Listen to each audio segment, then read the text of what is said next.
The whole table's at an angle. Did you notice that? By the way, I love that you give me a visual aid. That you gave visual aids. Why is the table not flush to the... Can I ask you a question, Jason? Read! Just go. Just go. What is with you? All right, here we go. Really? No, really. Really? No, really. Really? Well, Peter, you're overdressed. For this one, I think you're a little overdressed. Yeah, this is an interesting really, no, really, isn't it? When you heard about this... By the way, wait until the end to decide if this was interesting. Really, no, really. I love when people, because in radio, in my own assessment, I think today is one of the best shows we're going to do. This is going to be one of the best shows we do. I can tell it already. But Naked Comedy. There's a show. Let's go with just the bold-faced, and I use that word gingerly. The really no really is, we read about in Brooklyn, I think every month now, there is a thing called the Naked Comedy Show.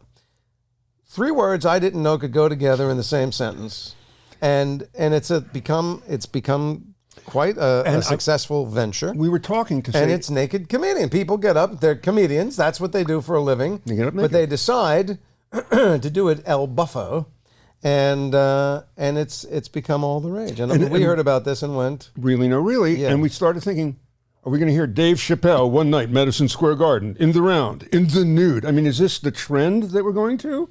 What kind of comedians go? Is there a cutoff of handsome? You're too handsome. You can't do this. Jerry Seinfeld doesn't even work with the top button open. Yeah, there you go. So we've got on with us the gentleman who's joined us, Billy Procida, who's the guy who produces the show, and you were in the show. And is a performer in the Correct? show. Mm-hmm. Yeah, I am. And he's a producer of the show, and also you have a podcast, the Manwhore Podcast, Sex Positive Conversations. Yes, I do. So you are a big proponent of all things naked and sexual and comedy. And positive. And positivity. And again, 3 things I didn't know could go together. Positive and sexual, I didn't know. Positive and nude, I have not experienced that myself. What we're going to get, hopefully, after we talk to you, we're done talking to you, moving forward, body image, the fact that Jason has appeared many times naked. I mean, you're one of the most famous half-naked posters in Brooklyn. I am a sexual icon from the 90s. You pick a dorm room, there's a third of a chance you're up there. Isn't that amazing? He's like an iconic. Yeah. Bert Kreischer, we mock you. Jason Alexander was half naked before. So we want to talk about that because you being my friend, you did it in our series. I got you naked by episode 3 in our series. You got me naked when we first met. It took, you two are so cute together. Can I say you two are adorable? You know what? We've been inseparable for 30 like 2 years now, which is amazing. So yes. We're best friends. Mm-hmm. Seen him naked more than anyone's seen you naked, I'm sure. So you started out as a comedian doing regular stand-up, clothes stand-up, I'm guessing, correct? Yeah, but I mean, about a year and a half into doing stand-up, I did start doing somebody else's naked show because I was, 20 years old, and you didn't have to bring anybody. You didn't have to bark anyone in. I just had to be willing to take my clothes off, and as Andy said, not suck. So wait. That was it. So So that's why you went, because you get time on stage? Free stage time. Wow. Yeah. It's tough out there in New York. Wow. I heard it's hard to get stage time. So now... God, but if you're nervous doing stand-up anyway, I can imagine you taking the train in, going, I'm doing this, I'm going to do this in front of people? Yeah, I mean, but I'd already started experimenting sexually with being naked in front of more than one disappointed person at a time. So, Craigslist was very active when I was in college. I went to NYU, so I was already in the city, and I was like sometimes going to watch a couple play or doing this and that. I don't know, with some group stuff. I don't know what I can say or not say for the YouTube. So you can say anything, say whatever you want. We'll cut it out or not cut it out, or. So nudity was not a big thing for you. It didn't feel uncomfortable for you going in. A little bit, but like I was already starting to get comfortable with it. I was already getting okay with the idea. Well, let me just, because I got to know. Yeah. Body positive family. I mean, because my family, would be, what do you want to take? It would be the dumbest. They would just go out of their mind. Don't be stupid. I showered in my underwear until I went to college. That's what I mean. You know. I mean, I remember the first time I went to a health club with my dad, like a swim club, and you're a little kid, so you're genital high, and I'm seeing things I never want to see again. It was so traumatic. Yeah. So here you grew up that way in a family. How supportive? What allowed you to do that, to be free enough? Do you know? I don't know. I think I just was cool with it. I don't know. It didn't seem to really matter. Also, like I looked very different in college. I don't know, 13 years ago. The body was easier to be confident in. Billy, everybody looked different in college. Okay, Yeah. you know what I'm saying. I didn't. I looked exactly. Did you like this. really? You look like you do now. Minus the goatee. You had the same body. I was basically this short, this fat, and my hair was already going. I had a little Always more an hair. icon. Always an I had a icon. little more hair. Other than that, No, wait a minute. I saw you when you did the McDLT commercial, all that stuff. You were thinner. I had a jacket on. All right.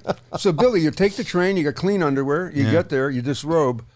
What do you remember the first night? Do you remember vividly? I don't remember the first time. I remember the second time. The second time, the chick I lost my virginity to came down from Fordham. I was at NYU. She was at Fordham. She comes down to the old pit, People's Improv Theater in Midtown. She brought friends. I said, it's the Naked Comedy Show, right? Okay. I'm backstage. Andy, the host, he goes up, does his 10 minutes naked. I go up first for the bullet spot. I bombed my face off naked in front of her. I go backstage and there's a text waiting for me. It says, I didn't know you were going to be naked. I'm like, it's the Naked Comedy Show.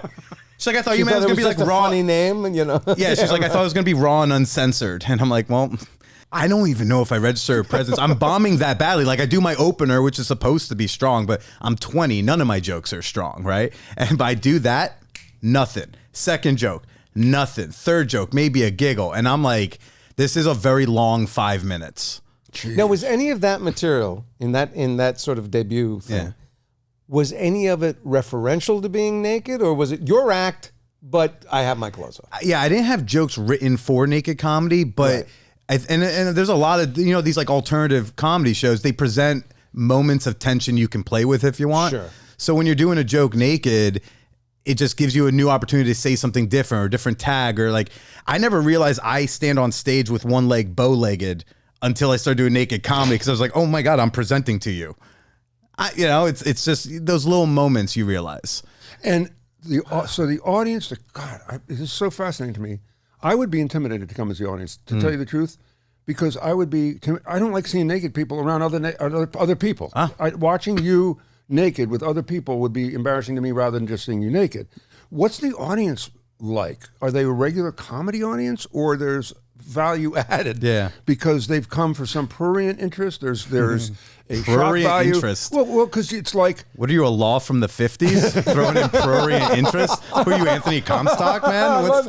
I think Peter's, how he phrased the question, will tell you everything he needs to know. You're uncomfortable being in an audience of people who have come to see people being naked. You have layers of therapy. oh my God, yes. Oh my God, yes. yeah. So, yeah, I'm fascinated by who comes to this thing. Is it the same people who go to the dining experience where they have the lights off? It's like blind dining. Just let's do it. Oh, I've heard of that. Yeah. So is it that kind of crowd that wants to do a new adventure, or is it somebody who really is a comedy audience? I think we have a really good mix of audience. So we, at the core, the place we do the show at is called Hacienda, which is like a sex positive community space in Bushwick, but they throw sex parties. That's most of what they do is they throw sex parties, and in the same basement, they clear the mattresses and set up 80 chairs for a comedy show instead. Oh boy! So at the core, hope they're not turning on the black lights down in this place. they clean. paper Can you imagine? You put paper Can down? you on the imagine? seat? Oh my God! All right. So I think the core audience at first was like the Hacienda crowd. Right. I partnered with them to produce this show because, like a lot of people go to sex parties or sex workshops or whatever, would also be interested in a Naked Comedy Show. Then we started getting some of the nudists because we started allowing the first 2 rows to be clothing optional. Mm-hmm. So now we have that crowd a bit. And then we got this New York Times piece and whoever follows the comedians on the show. So then we get a little bit of that crowd in. We get some people, fans of my podcast come in. So we've got a mix of like normal comedy audience, my listenership, and then like generic comedy audience, which is weird. Sometimes I'll be like, oh, how'd you find out about the show? Sometimes the dude will be like, I just searched for comedy. No, you didn't. No, you didn't. You search comedy, the seller shows up. Okay, you had to search certain words to find this show on Eventbrite. Well, and it's just again, the thing from me is that naked is louder than comedy. You know what I mean? If you put it that way. So doesn't it overshadow the jokes? If you have a really strong set, do you ever do a control group and take it out and see what it's like clothed versus unclothed? I mean, that's you doing your spot, your spots on other shows though. I mean, I'm not booking just whoever's willing to take their clothes off. I mean, I loved Andy and what he created whatever many years ago, but I always felt like he booked me. Then what was the bar? I'm booking people where if it was a clothed comedy show, it's still a great show. Got it. Trying to book, people with credits, people with chops, people who are worth paying if they weren't taking their clothes off, right? But to be honest with you, after like the first 30 to 90 seconds, they're like, what do you got? Like, what jokes do you have? It really does normalize. After, especially later in the set, if you're the fourth, fifth comic, they'd be like, cool, we've seen a dick, we've seen some tits, but like, do you have material? Maybe if you're the first comic up, they're like, whoa, it's naked. By the fifth comic, they're like, yeah, okay, what do you got here? I see, yeah, your balls, I get it, but naked again. Tell me about your mom, Will any performer still perform on that show that is not nude? No.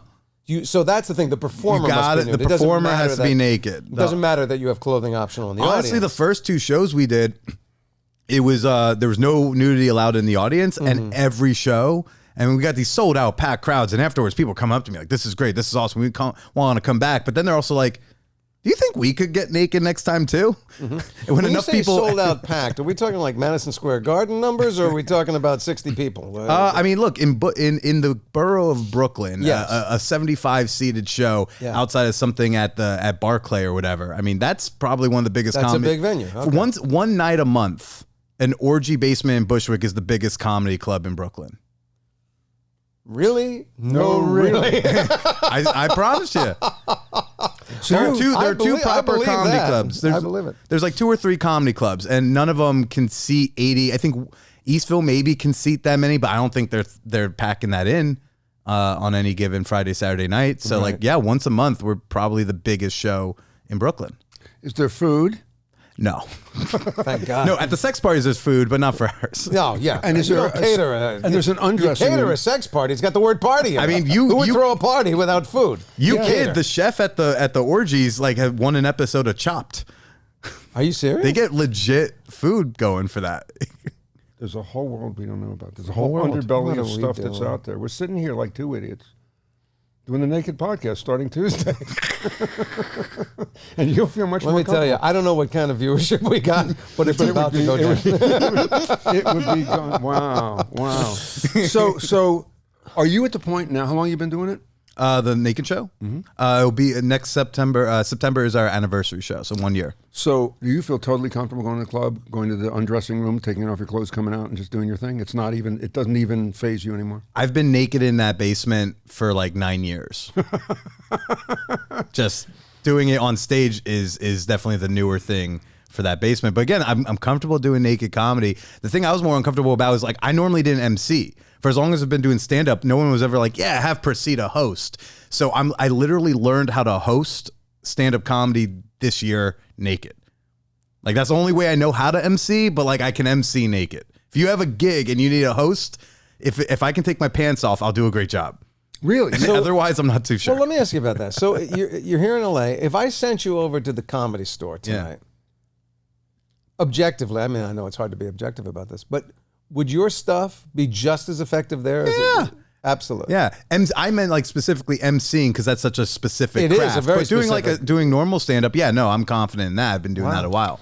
If If you want to send me to the Comedy Store tonight, I will go. I don't have any ins over there. I didn't know a Mitzi at any point. I can call my guy at the Improv. I don't think he's going to put you up naked. No. I actually want to do more clothed comedy. So okay. I gotta book some more of that. Does it bug you though? Any of the major guys? Jerry Seinfeld's not going to take his clothes off. Dave Chappelle's not going to take their clothes off because they probably feel I don't have to do that to be funny. Any of your guys that are the next guys that are breaking through that you think will escalate out of the naked comedy thing? We've had a lot of comedians with like big credits. People on America's Got. We had Jason Williams from America's Got Talent and Wild 'N Out. We've had people from who've done stuff on like MTV, who've done late night sets on the Tonight Show and Late Show and Late Show. We've had people who've been in Just for Laughs, New York Comedy Festival. I mean, like I said, like I'm not trying to book whoever. There's maybe sometimes there's one spot where I'm taking a shot on someone, but otherwise it's like I'm booking people where I'm like, I'd pay you if you were totally clothed. Because you're worth it. I'm not trying to I'm not usually scrambling for comics. I'm getting good people. Bill, when you talk to a comic who has not done this before, but they have some success, right? Yeah. What are their questions? What are their hesitations? Why do they decide to do it or not do it? What's their journey? Do you know?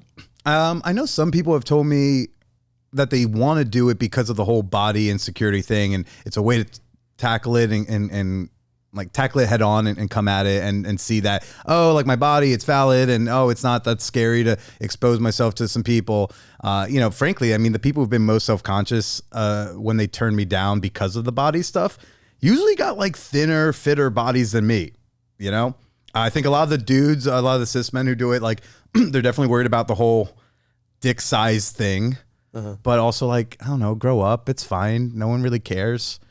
That's not what I've heard. Yeah. By the way, it would be tilting. Go up and do it. Nobody really cares. And then anybody, it's like in a hospital. When And you just hear, oh, wow. Well, when you hear doctors geez. talking outside, if you've ever been in a hospital, you're sure that every doctor's talking about you. Sure, sure. Same thing here. I would be, everybody you're looking at, you're going, oh, they're talking about me. Yeah. So you have to be really confident with your body at some point. I mean, not to get to the more serious issue, body shaming and all. I mean, we're a culture now that used to do airbrushing on magazines, all of the stuff, and now it's a big deal. They show like actresses sans makeup, and you look and you go, you still got makeup on. Yeah. So that's still what they're putting out to society. No matter what, we say we're more accepting, we're not going to fat shame, all this stuff.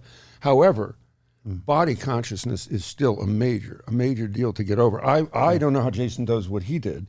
Where he doesn't, I mean, like you said, you're okay taking off your clothes. No, I'm not. No, I'm not. So that it bothers you, why don't you say no? What is it with you that got you to do that or feel comfortable enough to do it? I have done it for two reasons. One is it funny? I might be more comfortable actually in Billy's environment than if I was doing a serious, sort of a sex scene in a film. I don't think of myself as a sexually provocative figure, but I do understand that there are more people that look like me than don't. So that there's something, if we can't have a sense of humor about this, then the world is not a happy place. So I'm okay, I get myself okay to use my body for comedy.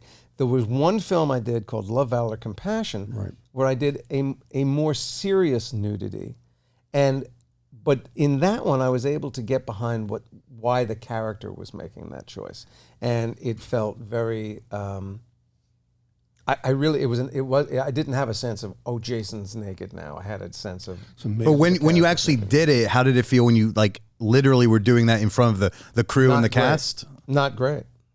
Not great. I mean, the moments between the shots were excruciating for me. But that has more to do with me. I'm weird. Here I have this very gregarious, extroverted persona.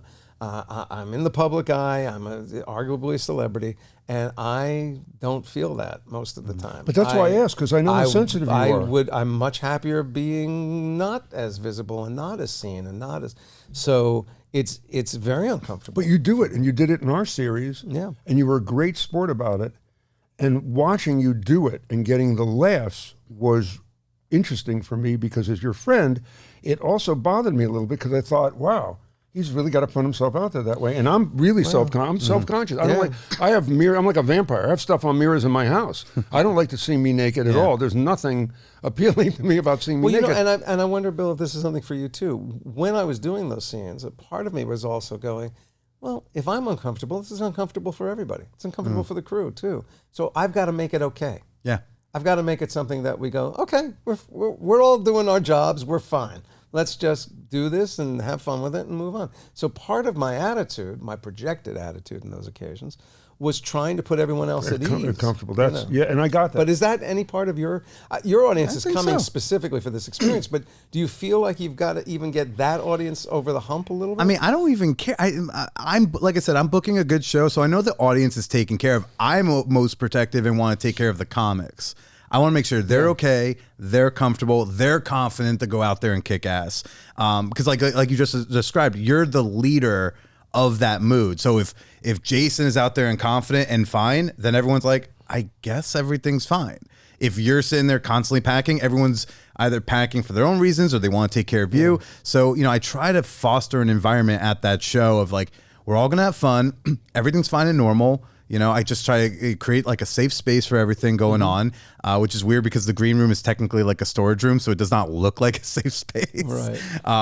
But it's about the environment, the culture you foster, and I think doing it at a place like Hacienda, and this is feedback when you were asking before why people do it or not do it, is I've had some people who turned down previous Naked shows, finally do it, the one I'm doing at Hacienda. And part of it is because they said the environment. Like, I know what they do here. Yeah, like, okay, orgies, but they know that the culture is sex positive, it's body positive. They know it's safe there. So it's like, maybe I'll do that here too.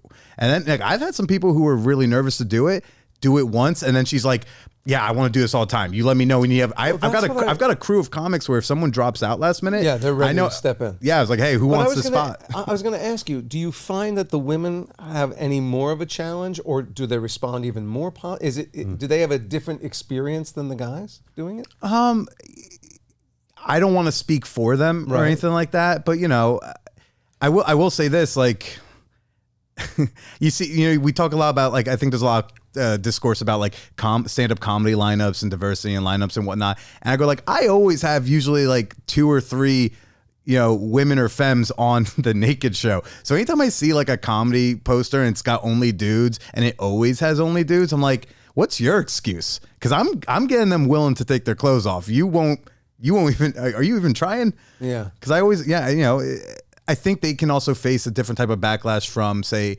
audience members. Potentially, I think there's a little extra risk there for them. But again, I just try to do whatever I can to help, to assist, to mitigate anything. Someone, there was one guy who like sent some DMs to a few female comics on an upcoming show. It was maybe a couple months ago. And I banned him. I refunded his ticket. I was like, you're good. Because he's hitting them up and he's only hitting up female comics. You remember the Chris Rock joke where he goes like, you think the cops would shoot a white kid just to make it look good? Right. Once in a while, right? It was like that. It's like, dude, DM a couple dude comics to mask what you're trying to do. Yeah. This is blatantly you're trying, so I was like, all right, you're not welcome here. Because like I don't need creepy dudes making the female comics uncomfortable, because them being comfortable is why them and their friends are willing to do it.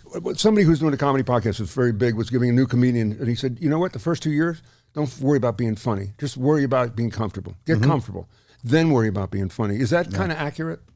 I'd say so. I mean, I started comedy in college, and I think, I don't think I had any brilliant jokes from that time, but I did get a lot of reps in at a younger age. So by the time I'm in like my 20s, I'm comfortable on stage. So I was comfortable being unfunny on stage. Then I became comfortable trying to get actually funny on stage. I would always get compliments like by like a vet who was on the Bringer show I was on, be like, great stage presence. Which I knew meant like joke's not that great, but you looked great when you did it. Right. But that's a big part of it. Feeling comfortable. There's and doing worse. naked comedy can make you very comfortable on stage. Even like I said, I bombed naked when I'm 20.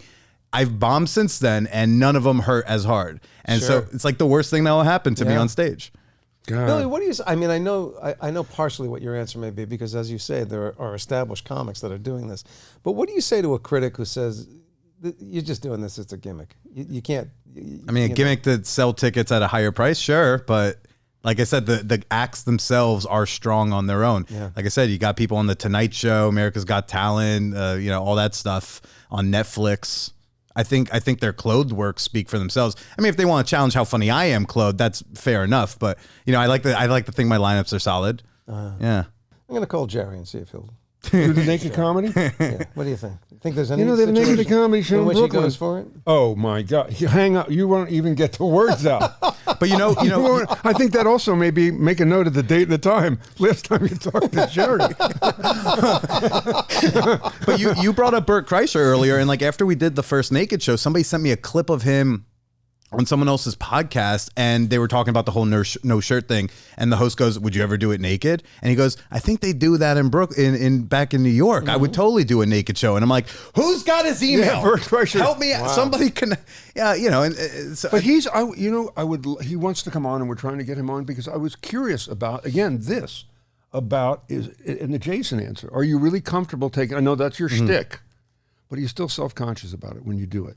Or you're so used to doing it, it doesn't matter. You go to a swim club, a beach, anywhere, and not be. I mean, I still grew up going to a swim club or going to wherever, and you're really self-conscious about what your body looks like. Yeah. So, I mean, I hope Naked Comedy doesn't end up being my shtick. I mean, that's not a box I want to get stuck in for too long. But yeah, I mean, I'm comfortable being naked in group environments. I mean, I have my moments. Maybe there's like a weekend where I just feel a little extra, I can feel my skin pushing out. But generally, I can get to a place where I'm okay, especially if I'm performing. It is absolutely fascinating to me. I don't know why. And, again, this will take us into another conversation about, I think he's much healthier than I am. Oh, for sure. I am part of that world that nudity to me is a thing. It's a threshold that I always think there has to be a very good reason to cross it. Well, I said it's loud. Nakedness is loud. Yeah. It's making a statement. It's a thing. And you open yourself up. And I know that we, in this country in particular, we're accused all the time of having real problems, with nudity and sexuality. And I get that. And I think the whole movement of our younger generations, as we become more and more open and available to people, redefining themselves with gender and sexuality, we're becoming more and more open to the discussions. But I'm still a thing where I totally go, get it. Someone drops their clothes, I look the other way because y'all are from a generation in between, right? Because like a generation above you, a little bit more of that free love 60s, 70s stuff. Maybe, yeah. And then my generation's kind of coming after all that. Yeah. And there's like another one in between with a little bit more AIDS panic. All I know is I went to a spa with my wife in the desert. And I'd been working at the radio station at the time. And we were going for mud baths. I don't know. I guess I know exactly. Remember when he was all like, he said, I went to a sex party so casually. I'm like, that to me is an alien sentence. No, but it's for massages and stuff like that. Okay. So I go and they say the mud baths are outside over there. And I go, can I give you a robe? They tell you to put on the robe and all that. And I put on the robe and their friggin' slipper thing. And, it's all of that with the logos. Yes. And I walk outside to get to the mud baths. And there is a client from the radio station lying there completely naked. I mean, in the mud. like her. It was a her. In the mud? No. We hadn't mud. gotten the mud bath. This is on the road to the mud bath. There should have been warning signs up. You may see, like they say, you may see a lot, like in an animal park. You may be seeing a tiger. Deer crossing. Deer crossing. So I'm going, and there she is. This is somebody I know that I've worked with, and she is as naked as you can be, and like spread out to get a tan in the new area, and all that. And I don't want to look, and she goes, "Peter," and waves. And to this day, she wasn't actually calling you. See what I did? Yeah, I see what I did there. I see what you did. Right. So I to this day, it's ingrained in my head because that was one of the most uncomfortable moments. I'll tell you something else about that place. My friend David Crane, who's the co-creator of Friends, had the best line about that place. I won't name. You don't the name the place. Don't name the place. But he said, I guarantee you, at some point, there were 4 millionaires sitting around the table going, "Oh yeah, I'll bet you $5 million I can get people to pay to lie in mud." And somebody's going, "What kind of mud?" Is this what it was? Is that, okay, so what kind of mud? By the way, just as an aside, just mud with sticks and leaves, and do you clean the mud out after each person? No. So here's the deal. That's exactly what you said. So I'm naked, my wife's naked, and we get in the mud. If you've never done that before, within 3 seconds, you know you've made an awful error, an awful mistake. And I don't know why I thought this, but there are twigs.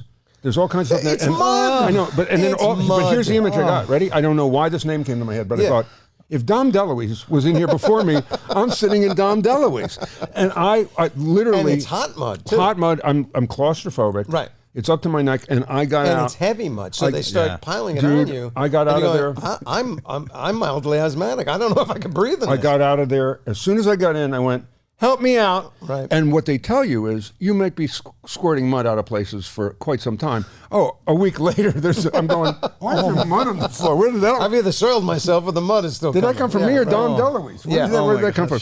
Well, listen, continued success with your show, man. Really? And, Is that what you-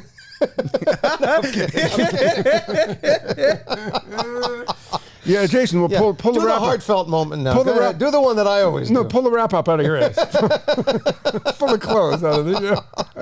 No, I give you. It's fascinating to me. You know, Jerry Seinfeld. Jerry always says the guy at a funeral who has to get up and speak is more nervous than the guy in the coffin because public Well, speaking. sure, yeah. So you're publicly speaking on Yeah. Naked, and I do give you credit for that because you are healthier than the both of us put together. I couldn't do it. I couldn't. I'm Just also shoot me. willing to bet you're funnier than us. Yeah. No. Probably. No, there's more Emmys I at don't that have a table set. than mine. Oh, don't. No, there's just one. There's only a daytime Emmy There's a here, daytime believe me. nomination and a It's daytime complete- Emmy. it's Please, complete BS, There's not a my whole Emmy. lot of awards. We don't have the display case built yet. Let's put it that way. Well, thank you. Be safe. Peter, I'm going to help you out. You got a little something on your lip there. It's not nice for thank the you. YouTube Thank you. audience, right? Do you do that in a comedy, in a Naked Comedy Club? You say, You got a hey, little you got a little, there's a something little you're something there you may You not got a have. little leakage. Thank you for coming in. God for having bless. me. Should we just, we're just going to chat. We're going to chat with you here, and you can Yeah, jump in or you not. can So, come in. so again, he is healthier than we are. But you have a history. There's been a history of nudity in the theater, which is really kind of interesting. Long history of nudity in theater. And we started talking. I said, talk about this on the air with us during the podcast because there's Equus, there's the Blue Room, there's Confederates, there's Full Monty, The Graduate, Killer Joe and Butterfly. As I said, O Calcutta, Reefer Madness, the Vagina Monologues, and on and on. And some you're of leaving those out Puppetry of the Penis. puppetry of the penis, and some of those is interesting. Some of those were plays that originated with nudity, and some of them are plays that the director then decided to make a choice to add nudity to a scene or whatever that wasn't in the original, etc. Well, when you and I were talking, I basically said, for me, 90% of the time, when nudity is done on stage particularly, but certainly even in film, I always go, it's a gratuitous thing. It's absolutely gratuitous. It wasn't necessary to tell the story or for the audience to feel the intent of the scene. It was absolutely not necessary. And I believe most of the time when it's employed, it is done for prurient purposes. It's to go, hey, we got somebody who looks great and they're naked in this thing and wait and come and see. So the perfect example for me, and again, I'm not, this sounds like I'm throwing shade at something. I'm not, because I've never talked to any of the creators of the productions that do this. But if you look at the play Equus, Yeah. if you don't know the story, it's based on an actual event where a young man, a teenager, blinded 6 horses. And the playwright started to try to write a play about why would somebody do that. And he came up with a scenario where the boy had equated horses with a sort of a Christ-like religiosity. So in the end of the first act, the boy in therapy reenacts a experience where he takes a horse out of the stable at night, rides him nude, and has a masturbatory experience on the horse. And that scene is always performed with the actor clothed. All right. Now, he's supposed to be naked, it's supposed to be a sexual act, and he's totally clothed. But in the second act, the scene where he is taken by the stable girl to the stables, where he's going to lose his virginity, and that's where he freaks out because the horses are there. That scene is always done with the boy and the girl now nude. And I go, why? Why? If we were able to experience the first act scene and we totally got the story and we totally got the experience, why are we asking these 2 actors now? And I go, because there's a girl. Mm-hmm. There's a girl there now. And I always thought from the time, and when the first time I saw it, I was a teenager. And believe me, seeing a naked girl was Right. heaven to me. But even the first time I saw it, I went, Doesn't make sense. that's really weird. That's weird. And that's how I feel most of the time when I see nudity on stage or feels sexual gratuitous? scenes or even non-sexual scenes in films. I go, why is it important that actor be exposed to me in this way? I think they're only trying to expose me to something prurient. Now, it's different if you're doing something, and I haven't seen 50 Shades of Grey, so I don't know if this scene exists. But if the experience of that character was she's falling for this guy and she's attracted to this guy and she thinks she's going to have what she thinks of as a normal sexual experience, and suddenly it turns and you have to see her reaction, then I go, now I have a reason to be in that scene with her because I'm going to have the experience she has. But outside of moments like that, it always seems just like Be gratuitous. it's just a sort of a gratuitous. What's funny is we're wrapping up here. We looked at comedies being made right now. Yeah. Less and less comedies are being made in Hollywood, and I wanted to find out why. And what I find, whether right or wrong, was because we're becoming more nationalistic. Our comedy is about your culture, who you are, etc. Comedies don't play as well globally, so they're not making the big comedies. Right. And then on TV, they're not making as many comedies. But I did see, and there is a pattern, the comedy of kindness stuff. All of a sudden, you have shows like what's his name? The Office was kind of it. Well, Ted Lasso. And then Ted Lasso was the biggie. And even John Wilson, that kind of comedy is kind of gentle and exploratory and shows you stuff. So maybe we're moving toward that kind of comedy. But you in a way. also have a show that I really enjoy, which is Minx. And Minx is all about basically the creation of Playgirl, or something like that. But it is done with an attitude towards the nudity and the sexuality that is, I do not find that show gratuitous. Because I go, that's the atmosphere this would have been in, and they're all, it's nothing to them. And look to see who the creator and maybe some of the directors or writers of that is like, are they dudes or are they women? It's a mixed bag. Right. I also think, because I knew people involved in those areas at that time. Yeah.